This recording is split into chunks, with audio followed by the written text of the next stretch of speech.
আজকের ব্রেকিং খবর, এবার রাডার ও সেন্সর ব্লক করে ভারতীয় রাফায়েলকে আটকে দিল পাকিস্তান এবং দখলদার দেশটির সবচেয়ে বড় বিমানবন্দর এবার হাইপারসোনিকে কেঁপে উঠল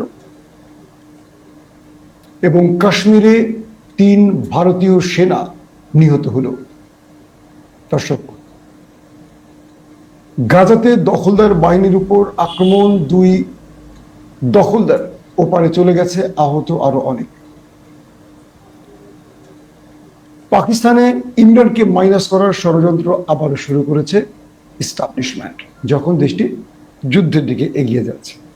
চলুন এই গুরুত্বপূর্ণ খবরগুলো আপনাদেরকে আমি একটা একটা করে দেবার চেষ্টা করছি। যদি দেখতে এবং শুনতে পান একটু আমাকে জানিয়ে দেবেন। দখলদার দেশটির বেনগুরিয়ান এয়ারপোর্ট, এটি তাদের সবচেয়ে বড় আন্তর্জাতিক বিমানবন্দর। এই বেনগুরিয়ানকে টার্গেট করে ইয়েমেনের মুজাহিদ বাহিনী অনেকবার অ্যাটাক করেছে, কিন্তু এবার প্যালেস্টাইন 2 হাইপারসোনিক মিসাইলে এই বিমানবন্দরটি বড় রকম ধাক্কা খেল। দখলদার দেশটির বেশ কিছু টেলিভিশনের ফুটেজে দেখলাম যে আক্রমণের সঙ্গে পুরো বিমানবন্দরে মানুষের মধ্যে আতঙ্ক ছড়িয়ে পড়ে এবং যেখানে এই মিসাইলটি অ্যাটাক করে সেখানে দখলদার দেশটির সামরিক বিশেষজ্ঞরা পৌঁছে গেছে তদন্ত শুরু করতে, কি টাইপের অ্যাটাক, কি ক্ষয়ক্ষতি হয়েছে সব বিষয়।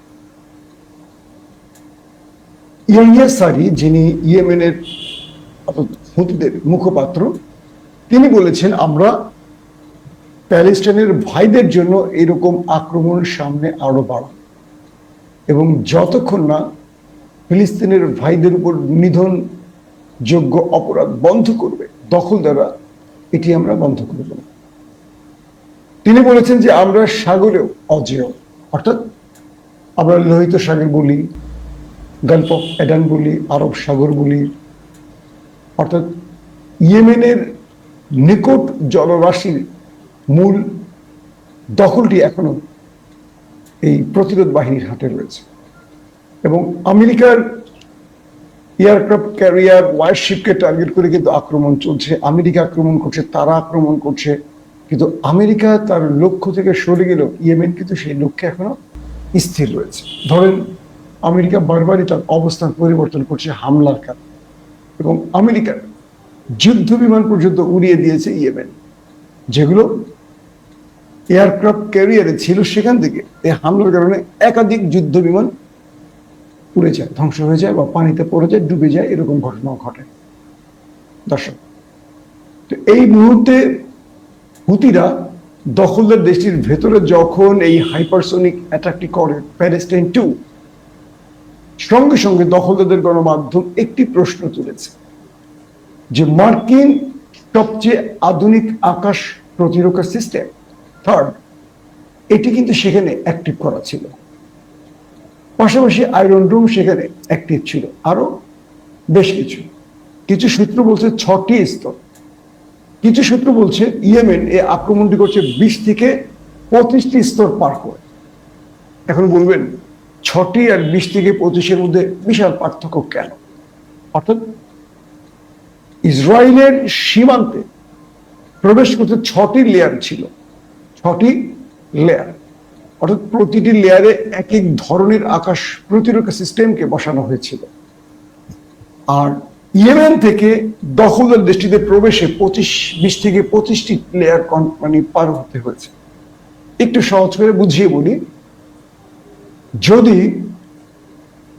ফার্ম গেটে ব্রিজে একটা অ্যাটাক করতে হয়, তো এটা যখন বাংলা মোটর থেকে করবে তখন বাংলা মোটরের একটি লেয়ার, কারওয়ান বাজার একটি লেয়ার, তারপর ফার্ম গেট। কিন্তু এটি যখন দূর থেকে করবে, অর্থাৎ ইয়েমেনের ভূমি থেকে করবে, ইয়েমেন কিন্তু তার ভূমি থেকে দখলদার দেশে আক্রমণের সময় অনেকগুলো দেশের উপর দিয়ে আসতে হয়। এই প্রত্যেকটা দেশ ইসরায়েলকে সাপোর্ট দিয়ে তাদের আকাশ প্রতিরক্ষা সিস্টেমকে অ্যাক্টিভ করে রাখে। তো ইয়েমেন থেকে যখন মিসাইলগুলো মারা হয় তখন শুধু দখলদার দেশ না, দেশটির বাইরে যে মুসলিম দেশ বা আদার্স মধ্যপ্রাচ্যের রাষ্ট্রগুলো রয়েছে, তাদের আকাশ প্রতিরক্ষা সিস্টেমকে বিট করতে হয় এবং দখলদার দেশে ঢুকে আরো 6টি বা 8টি লেয়ারকে অতিক্রম করতে হয়। কেউ কেউ বলছে এবার বেন গরিয়নের সামনে 4টি লেয়ার ছিল, কেউ বলছে 6টি, কেউ বলছে 8টি। প্রশ্ন হলো, হুতির প্যালেস্টাইন 2 হাইপারসোনিক মিসাইল, এটিকে এত লেয়ার থাকার পরও, আকাশ প্রতিরক্ষা সিস্টেম থাকার পরও কেন ইন্টারসেপ্ট করতে পারেনি দখলদাররা? এটি নিয়ে দখলদারদের গণমাধ্যম প্রশ্ন তুলেছে। একটু খেয়াল করে দেখেন, ইরান যখন অ্যাটাক করেছিল নেভাত্তামে, আমরা দেখেছিলাম যে ক্রুজ এবং ব্যালিস্টিক মিসাইলকে মোটামুটি তারা ইন্টারসেপ্ট করেছে একটা অংশ, কিন্তু ইরানের হাইপারসোনিককে ইন্টারসেপ্ট করতে পারেনি। অর্থাৎ হুতিদের হাতে যে হাইপারসোনিক আছে ধারণা করা হচ্ছে এগুলো ইরানের তৈরি, এবং এগুলো আমেরিকান সবচেয়ে আধুনিক আকাশ প্রতিরক্ষা সিস্টেম, যেটা সম্প্রতি দখলদার দেশটিকে দিয়েছে আমেরিকা, সেই থার্ড পর্যন্ত ব্যর্থ হয়েছে হুতিদের হাইপারসোনিক মোকাবেলায়। এবং এটি এখন দখলদারদের জন্য সবচেয়ে বড় টেনশনের কারণ হয়েছে, কারণ দেশটির ভেতরে যে জনগণরা রয়েছেন তারা সাইরেনের আওয়াজে যখন শেল্টার জন্য পালিয়ে যাচ্ছিলেন, তখন এই মিসাইলটি সকল প্রতিরক্ষা সিস্টেম ভেদ করে ঠিক দখলদারদের সবচেয়ে বড় বিমানবন্দর বেন গরিয়নকে আক্রমণ করে এবং ব্যাপক ক্ষতি সাধিত হয়, এবং আহত নিহতের খবরও উঠে আসছে কিছু সোর্স থেকে। শেষ পর্যন্ত জানা যাবে আসলে কি হয়েছে। ইতিমধ্যে দখলদাররা এই ব্যাপারে তদন্ত শুরু করেছে এবং নেতানিয়াহু বলেছেন তিনি এর শক্ত জবাব দেবেন। দেখি তিনি কি শক্ত জবাব দেন। তার বড় ভাই বা তার আব্বা ডোনাল্ড ট্রাম্প কিন্তু শক্ত জবাব দিয়ে যাচ্ছেন ইয়েমেনকে, কিন্তু ইয়েমেন পাল্টা তাদের মোটামুটি কোমরের উপর একদম সাইজ মতো মাইট দিচ্ছে। সবকিছু মিলে ইয়েমেনকে আসলে আর ভয় দেখি কাজ হবে না, তারা তাদের কাজ করে যাচ্ছে। দর্শক, দ্বিতীয় যে বিষয়টি সেটি হলো গাজা। আমি কিন্তু পাকিস্তান প্রসঙ্গে যাব, ইমরান খানের খবরে যাব, তার আগে এই খবরগুলো দিয়েছি। ফিলিস্তিনের গাজার দক্ষিণাঞ্চলীয় যে রাফা একটি অঞ্চল আছে, আপনারা জানেন, মিশর সীমান্তের কাছে, তো সেখানে একটি টানেলে বিস্ফোরণ ঘটায় প্রতিরোধ বাহিনীগুলো, এবং এই সময় 2 দখলদার সেনা নিহত হয়েছে এবং আহত হয়েছে আরো বেশ কজন। তবে কিছু সূত্র বলছে এই নিহতের সংখ্যাটা আরো বেশি। এই দুজনের ব্যাপারটি স্বীকার করেছে দখলদাররা, কিন্তু হামাস বা আল কাসামের পক্ষ থেকে বলা হয়েছে হতাহতের সংখ্যা আরো বেশি। আর টাইমস অফ ইসরায়েলের প্রতিবেদনে বলা হয়েছে যে নিহত সেনাদের দুজনে ইয়াল হোম কমব্যাট বা ইঞ্জিনিয়ারিং ইউনিট যেটি আছে দখলদারদের আইডিএফ এর, সেখানে কর্মরত ছিলেন। এবং ইসরায়েলি বাহিনী প্রাথমিক ধারণা করছে গোলানি ব্রিগেডের অধীনে কর্মরত এই সেনারা একটি ভবনের ভেতরে সুড়ঙ্গে প্রবেশ পথ স্ক্যান করার সময় হঠাৎ বিস্ফোরণ ঘটে। অর্থাৎ আল কাসামের যে সুড়ঙ্গগুলো বা প্রতিরোধ বাহিনীর যে সুড়ঙ্গ, সেখানে তারা স্ক্যান করতেছিল, এমন সময় সেখানে স্পেশাল ডিভাইস বিস্ফোরণ ঘটায় প্রতিরোধ বাহিনী, এবং সে সময় এই দখলদাররা হতাহত হয়। দর্শক, এছাড়া গাজার বিরুদ্ধে আগ্রাসন কিন্তু এখনো অব্যাহত রেখেছে দখলদাররা, এবং বলা হচ্ছে যে দখলদাররা তারা বিভিন্ন গাজার বিভিন্ন অঞ্চলে, খান ইউনুস, রাফা বা এরকম যে জায়গাগুলো, তারা এখন বিচ্ছিন্নভাবে অ্যাটাককে বা স্থল অভিযানকে আরো জোরদার করেছে। এখন প্রশ্ন হলো, হামাস কিন্তু তার আক্রমণ অব্যাহত রেখেছে এবং তাদের স্নাইপার বাহিনীগুলো খুব সাকসেস পাচ্ছে, প্রতিরোধ বাহিনীর স্নাইপারগুলো, যে স্নাইপারদের ভয়ে দখলদার বাহিনী গাজার ভূমিতে সঠিকভাবে অভিযান চালাতে পারছে না। আজকে একটা স্টোরি দেখলাম দখলদারদের, যে তাদের 20-25 জন সেনা তারা ভারী অস্ত্র নিয়ে প্রবেশ করেছে একটি অভিযানের জন্য, এবং আশপাশের ড্রোন থেকে তাদের সকল অবস্থা পর্যবেক্ষণ করছে কন্ট্রোল টাওয়ার। এই ড্রোনগুলো একটা তেলাপোকাকে স্ক্যান করে ফেলছে উপর থেকে ক্যামেরা, কিন্তু এর মধ্যেই দেখা গেল প্রতিরোধ বাহিনী বিভিন্ন ধ্বংসস্তূপের ভেতরে ঢুকে জাস্ট চোখটা আর ক্যামেরার লেন্সটা বা ভিউ পয়েন্টটাকে অন করে ঠাস ঠাস করে কয়েকটা ক্যামেরা দিল। এখন দখলদার শক্তির মূল ভয়টা হলো যে তারা যে অঞ্চলগুলোতে অভিযান চালাচ্ছেন, কখন কোথায় কোন জায়গা থেকে যে স্নাইপারদের গুলিটা আসবে তারা বুঝতে পারছে না। তারা যাচ্ছে পুরো অঞ্চলটাকে কার্ডন করছে, তারা ড্রোন থেকে পুরো অঞ্চলের ভিউটাকে পর্যবেক্ষণ করছে, কোথায় প্রতিরোধ বাহিনী আছে, কোথায় আল কাসাম আছে, ইসলামিক জিহাদ আছে, এসব তারা খেয়াল করছে। কিন্তু এর মধ্যে স্নাইপাররা তাদের টার্গেটে অ্যাটাক করে মোটামুটি দখলদার বাহিনীকে শুইয়ে দিচ্ছে। তো মোটামুটি এখানেও বলা যাচ্ছে যে বড় রকম বিজয় পেয়েছে আমাদের প্রতিরোধ বাহিনীগুলো। দর্শক,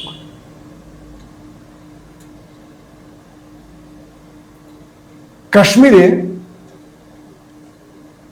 ভারতের যে অঞ্চলটি আছে, ভারত নিয়ন্ত্রিত জম্মু ও কাশ্মীরের সেনাবাহিনীর একটি গাড়ি, তারা এটা জানেন যে অঞ্চলগুলো খুব দুর্গম অঞ্চল, সেটি দুর্ঘটনার কবলে পড়লে 3 ভারতীয় সেনা নিহত হয়েছে এবং আরো বেশ কজন আহত হয়েছে এই দুর্ঘটনা। এবং বলা হচ্ছে যে দেশটির রাষ্ট্রায়ত্ত যে বার্তা সংস্থাগুলো আছে তারা বলছে যে নিহতরা গাড়ি থেকে অনেক নিচে পড়ে গেছেন, প্রায় 700 মিটার নিচে পড়ে গেছে, 700 ফুট। এবং তাদের পরিচয় বলা হয়েছে অমিত কুমার, সজিত কুমার এবং মান বাহাদুর। আর পিটিএর সংবাদে বলা হয়েছে যে দুর্ঘটনার কবলে পড়া সেনাবাহিনীর প্রতিটি সেনাবাহিনীর গাড়িটি, এটি কিন্তু ভারতীয় সেনাবাহিনীর গাড়ি, মহাসড়ক থেকে 700 ফুট, তাহলে বোঝেন কত উপরে, সেখান থেকে একদম গভীর খিরিখাতে পড়ে গেছে। এবং সেখানে সেনাদের মৃতদেহ পাশাপাশি তাদের জরুরি কাগজপত্র ছড়িয়ে ছিটে পড়তে দেখা গেছে। এবং পিটিএর একটি প্রতিবেদনে বলা হয়েছে জম্মু থেকে ন্যাশনাল হাইওয়েতে 40 ধরে শ্রীনগরের দিকে যাওয়ার সময় এই দুর্ঘটনার কবলে পড়ে ভারতীয় সেনারা। এবং পাক ভারত যুদ্ধের আগে এই ঘটনাটিকে ভারতের সেনাবাহিনীর মনোবলে একটি শক্ত আঘাত বলে বিবেচনা করা হচ্ছে। কারণ ইতিমধ্যে পাকিস্তানের সাথে ভারতের একটা যুদ্ধ খেলা চলছে, যে কোনো সময় এই অ্যাটাকটা শুরু হবে। তো এই পরিস্থিতিতে আপনারা দেখেছেন যে এর আগেও কাশ্মীরের ভেতরে 5 জন মারা গেছে ভারতীয় সেনা, নিজেরা নাকি গোলাগুলি করেছে, এটা পাকিস্তান বলছে। কারণ পাকিস্তান মারছে না ভারত মারছে বলা যাবে না, কিন্তু 5 জনকে মেরে দিয়েছে। আজকে পাওয়া গেল 3 জন সহ আরো বেশ কয়েকজন হতাহতের খবর। কারণ এই পরিস্থিতিতে কাশ্মীরের মতো দুর্গম অঞ্চলে, যেটা যুদ্ধক্ষেত্র, 2 দেশের লাইন অফ কন্ট্রোল বা আন্তর্জাতিক সীমানা, সেখানে কিন্তু কি বলবো যে কঠিন একটি পথ, এই পথ পাড়ি দিয়ে এই অঞ্চলে যুদ্ধ করতে হয়। প্রিয় দর্শক, গুরুত্বপূর্ণ খবরটি হলো নতুন করে আবারও ভারতীয় রাফেল পাকিস্তানে ঢোকার চেষ্টা চালায় এবং এ সময় পাকিস্তান তার রাডার ও সেন্সরকে ব্লক করে এই ভারতীয় রাফেলকে আটকে দেয়। এর আগে দেখেছেন যে এই রাফেলকে তাড়া করে পাকিস্তানের যুদ্ধ বিমান এবং তারা পালিয়ে যায়, যার ফলশ্রুতিতে বিমান বাহিনীর যে উপপ্রধান তাকে বরখাস্ত করেছে নরেন্দ্র মোদী সরকার। এবার আবারও সেই রাফেল পাকিস্তানের দিকে মুভ করলে এটিকে রাডার এবং সেন্সর বন্ধ করে দিয়ে শ্রীনগরে জরুরি অবতরণ করে। অর্থাৎ এইটা পাকিস্তান করে কি তাদের রাডার এবং সেন্সর বন্ধ করে দেয়, পরবর্তী এটি দ্রুত শ্রীনগরে জরুরি অবতরণ করে। এবং বলা হচ্ছে যে ফলস ফ্ল্যাগ অ্যাটাক করে সীমান্তের কাছে আক্রমণাত্মক উত্তেজনার মাধ্যমে পাকিস্তানকে উত্তেজিত করার চেষ্টা করে ভারত। এটি আপনারা এতদিন দেখছেন যে পাকিস্তান এটাকে ফলস ফ্ল্যাগ দিচ্ছে। তো পাকিস্তান এখানে যথেষ্ট ধৈর্য এবং সংযমের চেষ্টা করেছে।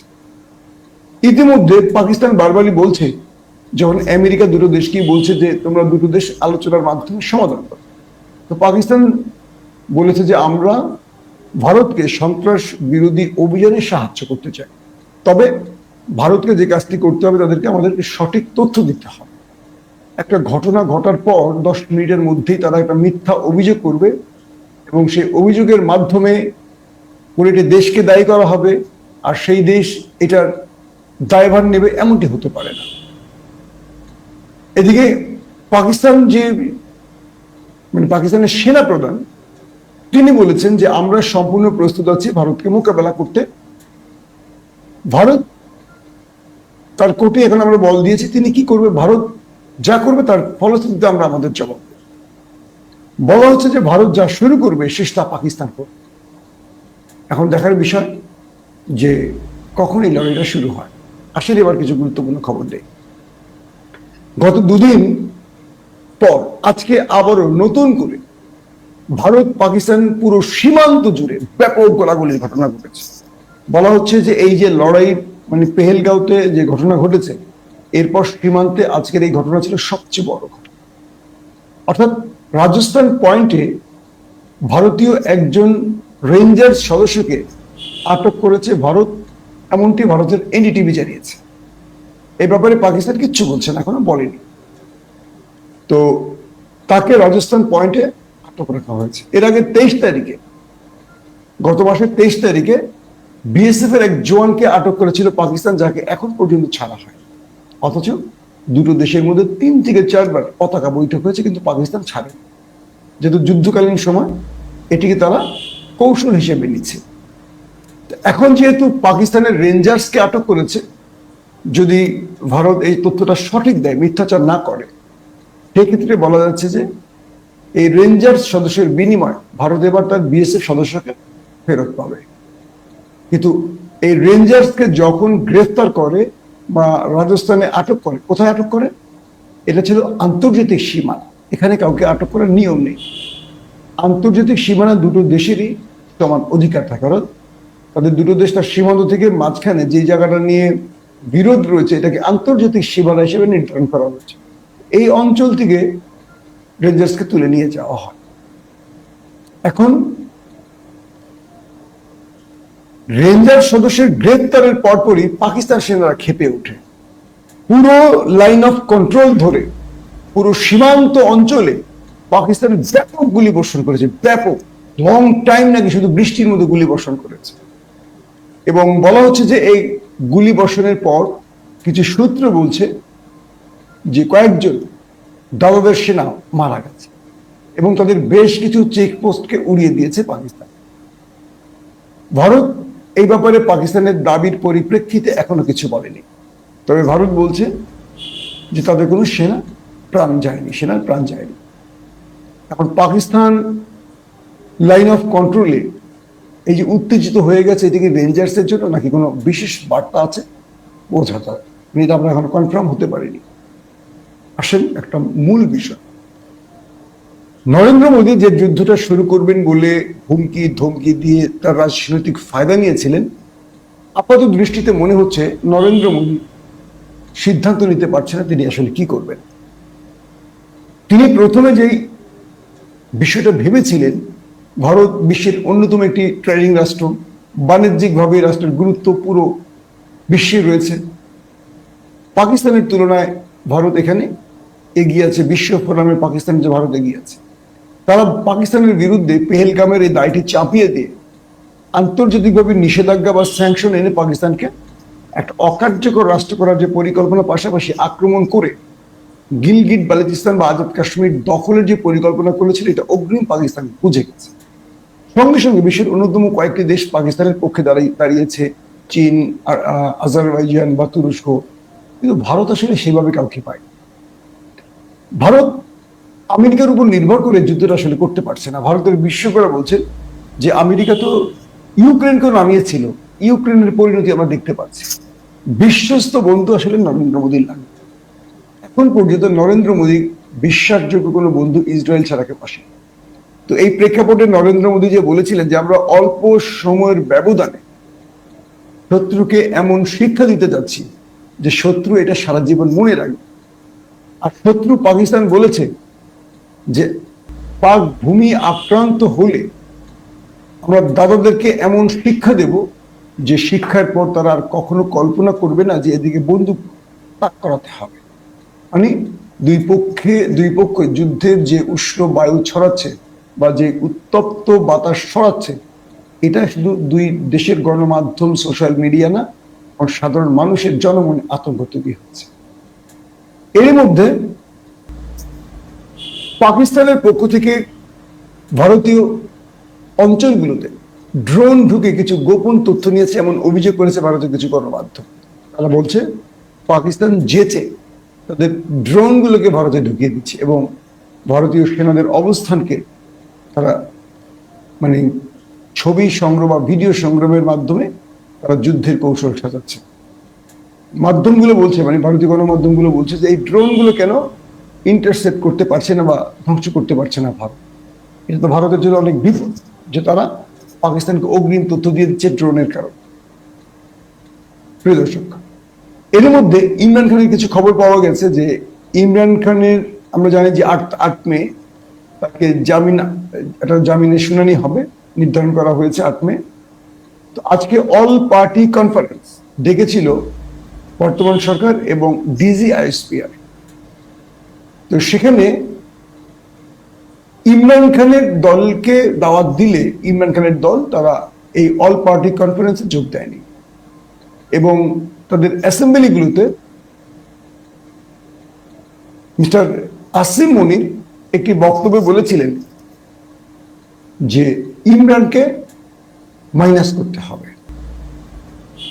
তো আসিম মনির বলেছেন, বা সেই কি বলবো অ্যাসেম্বলিতে এই বক্তব্যটি আসে, এটি আসিম মনির অথবা সেই অ্যাসেম্বলির বক্তব্য এরকমই বলা হচ্ছে।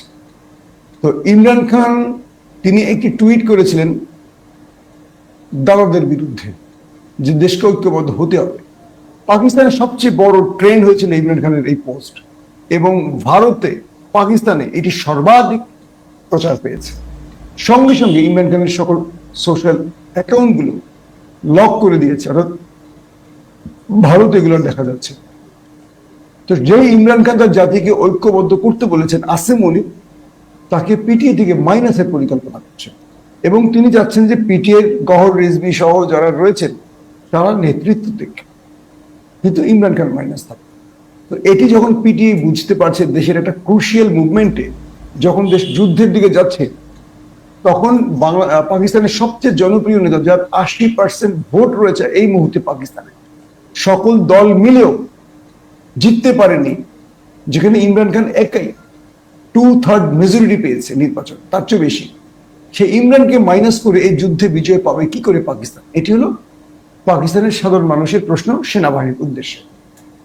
পাকিস্তানের সাধারণ মানুষ বলছে যে ইমরানকে এই মুহূর্তে মুক্তি দেওয়া হবে, যেহেতু ভারত একটা যুদ্ধ চাপিয়ে দিচ্ছে। এই মুহূর্তে জনগণকে ঐক্যবদ্ধ রাখতে হলে ইমরান খানকে প্রয়োজন, কিন্তু আসিম মনির ইমরানকে আসলে ভয় পাচ্ছেন, কারণ ইমরান বেরিয়ে আসলে তিনি আরো বেশি জনপ্রিয়তা নিয়ে মাঠে নামবেন।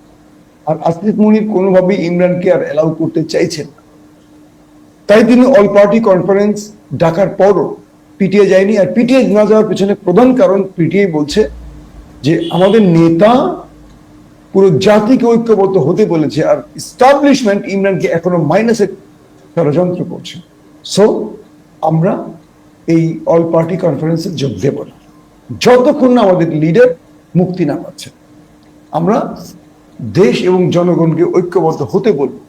আমরা এই বিপদে রাষ্ট্রকে সর্বোচ্চ নিরাপত্তা দিতে সব রকম চেষ্টা করব, কিন্তু নেপথ্যে আমাদের নেতাকে আপনারা ইমরান খানকে আপনারা মাইনাসের পরিকল্পনা করবেন আর আপনারা অল পার্টি কনফারেন্স ডেকে বলবেন যে পিটিএ কে দাওয়াত দেওয়া হচ্ছে, এটি সম্ভব না। ইতিমধ্যে বর্তমান গভর্নমেন্ট, শাহবাজ শরীফ গভর্নমেন্ট পাকিস্তানকে এন্ট্রি কান্ট্রি বলি নাকি আমরা, রাষ্ট্র বিরোধী বা রাষ্ট্রের বিরোধী শক্তি হিসেবে বিবেচনা করছে। মানে এই যুদ্ধের মধ্যে তাদের রাজনীতি বন্ধ হচ্ছে না। পাকিস্তান পিছিয়ে থাকার প্রধান কারণ হলো সেনাবাহিনী। এই দেশটি স্বাধীন হয়েছে 47-এ, আজ পর্যন্ত রাষ্ট্রটি সঠিক গণতন্ত্রের চেহারা দেখেনি, অনেকটা বাংলাদেশের মতো। কিন্তু বাংলাদেশের একটি জায়গায় আমরা দেখলাম যে সেনাবাহিনী রাজনৈতিক মানে কুক্ষিগত করেছে 111 এগুলো কিছু, কিন্তু খুব বড় ফ্রেমে হয়। বিএনপি বলি, আওয়ামী লীগ বলি, তারা সবাই তাদের নির্ধারিত মেয়াদ পার করতে পেরেছে, কিন্তু পাকিস্তান কখনো পারে।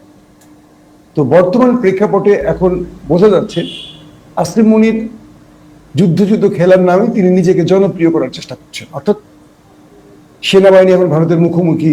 আমরা সংবাদগুলো দিচ্ছি যে আসিম মনির বা সেনাবাহিনীর ভাবমূর্তি নষ্ট হয়ে গেছে, এটাকে তিনি এখন ফিরিয়ে আনতে চাইছেন। কিন্তু তিনি কি করে ফিরিয়ে আনবেন যদি ইমরান খান মাঠে না নামে? বরং ইমরান খান থাকলে জাতিকে ঐক্যবদ্ধ করতে পারবে। শাহবাজ শরীফের কথায়, খাজা আসিফের কথায়, কিংবা বেলোয়াল ভুট্টু বা জারদারির কথায় মানুষ তো রাস্তায় নামে না।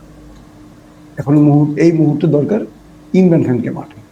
এখন আগামী 8 তারিখে যদি ইমরান খানের জামিন হয়ে যায়, হয়তো একটা বড় মানে সুসংবাদ আপনারা পাবেন।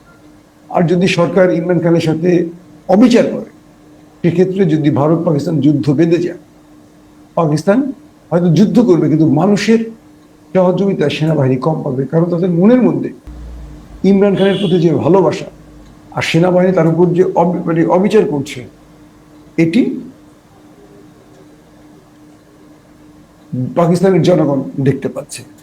এখান থেকে যে কোনোভাবেই সেনাবাহিনীকে ইমরান খানের সাথে আলোচনা করতে হবে। প্রয়োজনে ইমরান খানের বোন বলেছেন রাষ্ট্র যুদ্ধের দিকে চলে যাচ্ছে, আর এখন পর্যন্ত দেশটির সবচেয়ে জনপ্রিয় নেতা জেলখানা। এই রাষ্ট্রকে ঐক্যবদ্ধ করতে পারবেন একমাত্র ইমরান খান। তাকে কেন মুক্তি দেওয়া হচ্ছে না? কেন তার সাথে কথা বলছে না? তার সাথে কথা বলে সিদ্ধান্ত নিতে হবে। যারা ম্যান্ডেটবিহীন, তাদেরকে ক্ষমতায় বসিয়ে দিয়ে জনগণকে ঐক্যবদ্ধ করা যায়।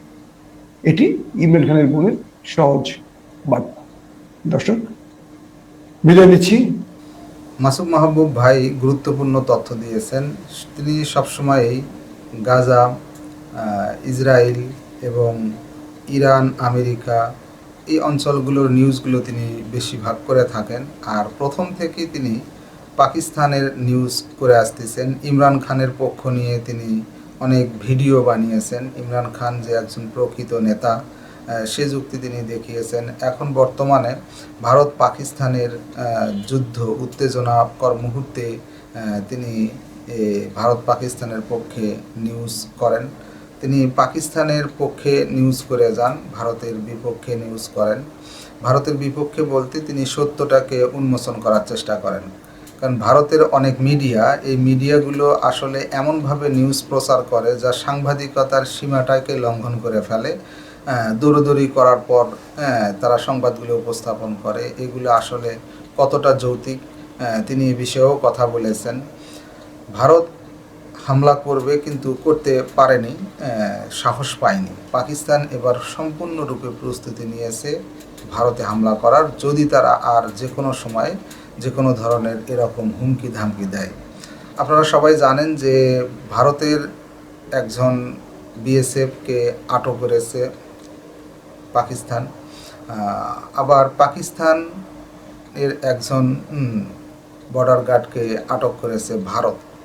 বাংলাদেশে এরকম ঘটনা ঘটেছিল যে 2জন বাংলাদেশি কৃষককে আটক করে নিয়ে গিয়েছিল বিএসএফ। আবার বাংলাদেশের সাধারণ জনগণ কিন্তু আমরা দেখেছি যে ভারতের 2জন কৃষককে নিয়ে এসেছে, অবশেষে বন্দি বিনিময় হয়েছে। এরকম কিন্তু পাকিস্তানও আমরা এবং ভারতেও আমরা এরকম ঘটনা দেখতেছি। তো মাসুদ মাহবুব ভাই যে তথ্য দিলেন, এই বিষয়ে আপনার কোনো মন্তব্য থাকলে লিখতে পারেন কমেন্ট বক্সে।